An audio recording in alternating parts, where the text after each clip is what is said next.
Stojimo ob Slovenski cesti v samem središču Ljubljane. Tu smo leta 2015 izvajali obsežna arheološka izkopavanja. Odkrili smo tisto, kar smo pravzaprav že pričakovali. Veliko rimsko cesto, ki je peljala iz Emone proti Ptuju, Rimski Petoviji in naprej na Limes. In okoli ceste severno grobišče mesta Emone. Tisto, kar pa nas je presenetilo, je bil eden izmed grobov na tem grobišču, tako imenovani grob zdravnice. Gre za žgan grob, žgane kosti so bile postavljene v žaro in pridatki, ki so bili v njem, ga datirajo v drugo polovico 1. stoletja.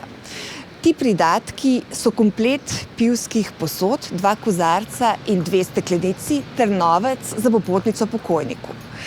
Tisto, kar nas je presenetilo, je komplet zdravniškega oziroma kirurškega orodja. Gre za 2 skalpela, 2 kavlja in ploščico, na kateri so trli zdravila.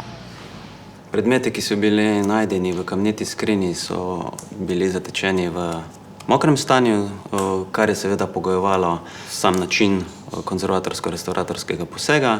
Bilo tudi zanimivo to, da so predmeti bili iz različnih materialov, kot naprimer tale skalpel, kjer imamo opravka z kovino, se pravi z bakrovo zlitino oziroma nekim bronom, železom, organskimi ostanki, kot so ostanki tele lesene šatulje, potem imamo tako imenovane globule oziroma nek medicinski pripravek. Drug del skalpela je iz železa.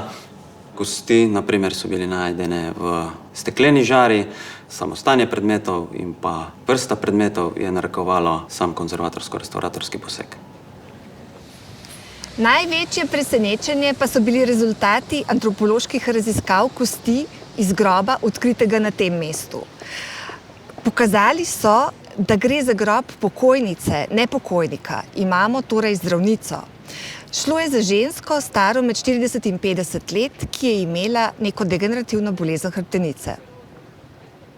Med najdbami izstopa kovinska posoda, okrašena s podobami ptic in rastlin. Biologi menijo, da so ptice kukavice, rastline pa morda granatna jabolka. Oboje so simboli boginje Junone, ki je bila med drugimi zavetnica porodnic. Naša zdravnica je bila torej morda porodničarka.